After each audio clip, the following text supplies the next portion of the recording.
Hi, it's Jesse. I'm back again. And you know what? I wanted to say more about Jeremiah 18, where it says, "And the vessel he was making of clay was spoiled in the potter's hands, and he reworked it into another vessel as it seemed good to the potter to do." I was thinking of spoiled vessels, and being reworked into something that didn't quite suit your purpose. And growing up, I always felt caged in by my family and not able to be who I was. And in my younger days, I viewed them as the problem, you know. I hated the way they treated me and I felt powerless to change things, right? And as I grew up, I thought the world was different beyond the borders, but apparently my family of origin was really just representative of how the world really is. And once I got out into the world, I started to understand more about how my family was the way that they were, because um, we're all treated like outsiders, all treated like strangers, and it's it's real hard to assimilate into a, a community that's different from you. And I know in like this country we have a lot of migrants, and well, a lot of people look at the migrants like they're the problem with what's wrong in the country. They look at things like what's going on down in North Texas right now with the families being separated, and the great cries of injustice that's being called out, right? But the thing is that, you know, the, the, the, the problem of separating families, it, it doesn't just extend to those migrants, but it extends like across the country. We have an authority called DCFS who will separate children from their parents, and usually it's done if they're abusive, but sometimes it's done just because some crazy person out in the world made a report that wasn't true and garnished up some false witnesses that weren't telling the truth, and thereby separated the families from each other. And you know they have no recourse for it because this authority is above the law, and they actually control the courts. And it's really scary when you think of how far their reach extends. You understand? I felt the burn of their touch before for nothing that was merited, and it ruined my life. I used to substitute teach, and afterwards I wasn't able to substitute teach anymore, and it was for nothing that I did, but just because some cruel person made a report and some cruel worker pushed it through. And I appealed, and I spent all my money appealing, and nothing, nothing. So what the point that I'm getting at with this is that the world is corrupt. You know, people will beat up on whoever they can justify beating up on. And they'll beat up on people to make themselves look like they deserve their position of authority, but their position contradicts the law, breaks the Constitution, and ruins families. Now, an agency is supposed to preserve families, correct? Right? That's what you think? But no, they make your life hell while they're in your life, and they ruin your life, and then they dump you and think nothing of you afterwards. They blame you as the problem. It's just ridiculous. And as I went through this turmoil with them, I looked back at my mom, and I spoke with my mom earlier how I don't find her evil for the things that she did. I look at her as someone who's broken and broken and broken and broken to the point where she could not function in her role anymore. And looking at this agency, I understand how the world does this to people. I completely understand, and for my siblings, I actually have more respect now for them than I did as a child, even though they were part of the whole setup against me. I have more respect for them now than I did as a child, and perhaps if I had the knowledge that I have now, then I would have worked things out with them when I was among them instead of coming out of them and being sabotaged by them as I was growing up, you know?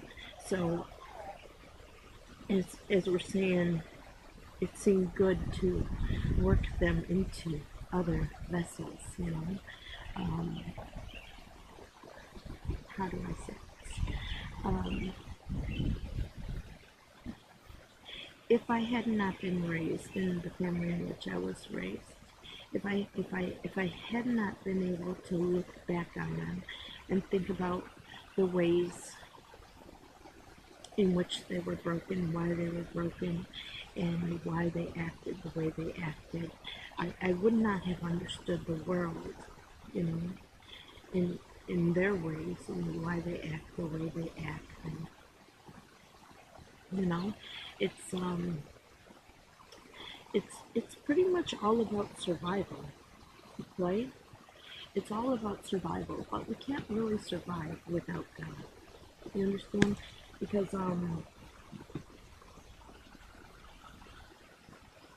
when we don't have God, we think that the burden is on us for everything. And when we have to carry that weight, it just sinks us down, it sinks us down. And when we have to carry the weight of that burden, and the consequence of not carrying that weight of the burden is being labeled as something like crazy or something like evil, or, when we can't carry that weight of the burden with a smile, the world can be a very cruel and a horrible place to be in, you know. Um, I wouldn't have seen it. I wouldn't have seen it if it wasn't for them. And moving forward, it makes me to question, what can we do to change this? I won't say that I'm so great or intelligent or pious or anything, I'm just a girl who believes that we can do better and um, is seeking out the Lord for His help in making things better. And I think that it all comes with understanding that none of us are to blame for what's going on in the world. It's more a systemic problem. You know, it's a systemic problem. This system that's above us. These people, they got educated to be the way that they are. They got trained up to be this way. My family, they got beat down to be this way. They were broken to be this way. No education, no formal training. This was a natural response for them. So when you understand that these people were the way they are because they were broken, there was something wrong with them, and then you look at the world and you understand that your initial family is really just representative of how the world really is, and you're looking at the world going, man, we're really broken. I know you look like you have it all together, and that's part of the reason why you don't take responsibility for your bad decisions, because then you'd have to admit that you're just as broken as everybody else. But seriously,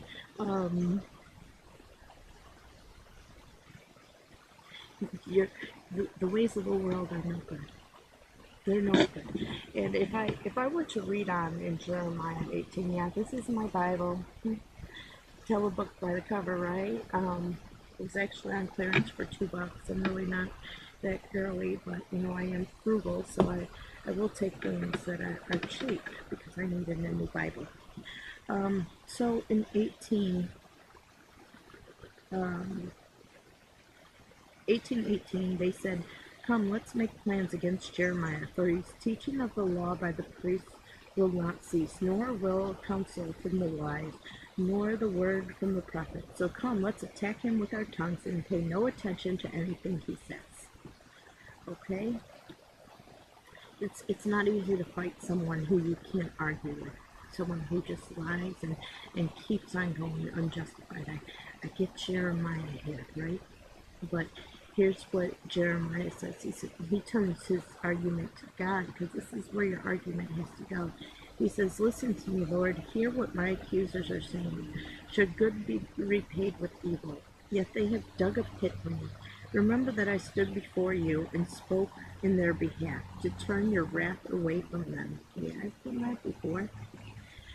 So give their children over to famine, and hand them over to the power of the sword. Let their wives be made childless and widows. Let their men be put to death, their young be slain by the sword in battle. Let a cry be heard from the houses when you suddenly bring invaders against them. For they have dug a pit to capture me, and you have hidden snares for my feet. But you, Lord, know all their plots to kill me. Do not forgive their crimes or blot out their sins from your sight. Let them be overthrown before you. Deal with them in the time of your anger. Okay, so this is Jeremiah's response to basically going through the same thing that I've been going through for years. And he came up and wanted to curse them, okay? But, with Jeremiah, he's a prophet, but really none of his stuff came to pass the way he says. Like, the wrath didn't come down like it did in Sodom and Gomorrah. So cursing people will not make things better, you know.